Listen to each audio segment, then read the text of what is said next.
Hi, and welcome to Effective Storytelling. Our 5-minute stories have one key purpose: to connect life to learning in an entertaining way. There are no heroes or villains, just ordinary people providing extraordinary learning, often making you smile and usually making you think. So, on with today's story.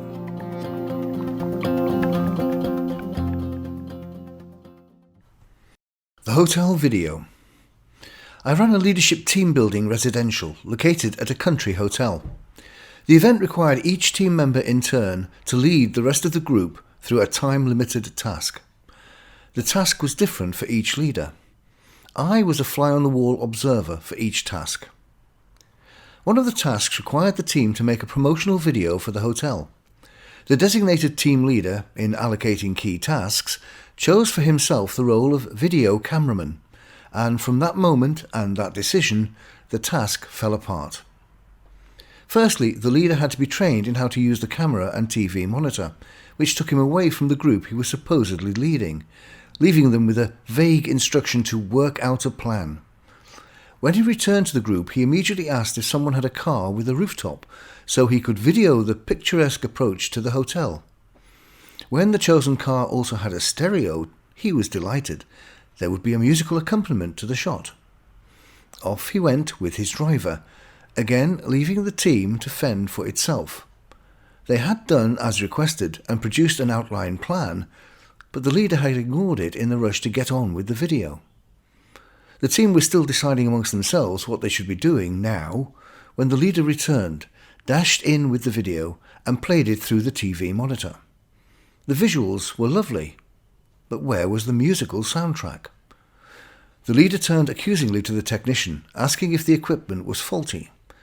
The technician calmly took the leader through the equipment setup and discovered that the leader had failed to switch on the external microphone.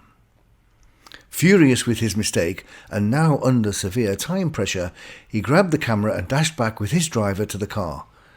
He still had given no time to the rest of the group, and, in his haste, he'd left the videotape in the TV monitor. I waited and watched the rest of the group, now feeling distinctly leaderless, just sit waiting for their next assignment, disinclined to proceed since their first task had not yet been considered or signed off. I mentally calculated the time it would take for the leader to discover his mistake and rush back. Sure enough, after about 10 minutes, we all heard the squeal of tyres on the loose gravel outside as the leader rushed in, ejected the tape, and turned to me. "You knew I'd left this in the machine," he said. I simply responded that I was a passive observer and couldn't intervene.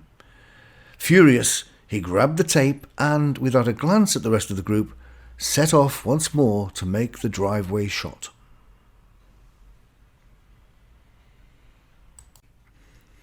When technical expertise collides with leadership. There are several takeaways from this story. How familiarity breeds contempt, detail versus the bigger picture, urgent versus important, and being busy is not always being effective. How familiarity breeds contempt.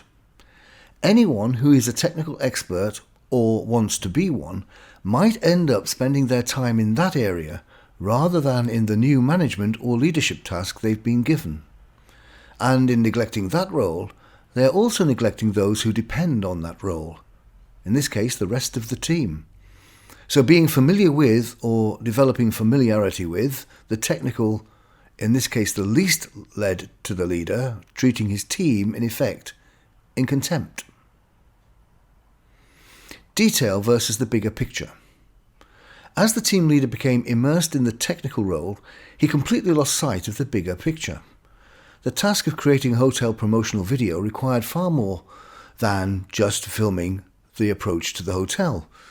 For example, it needed videos of conversations with hotel staff and coverage of the various facilities, none of which could happen without the camera, and the team felt helpless without guidance or instruction. Urgent versus important. To the leader, completing the driveway video was important, and eventually it became urgent due to his successive failures. His complete focus on what for him was important and urgent meant that the importance of the bigger picture task was completely neglected. When working under urgency as a priority, importance of other tasks tend to get neglected.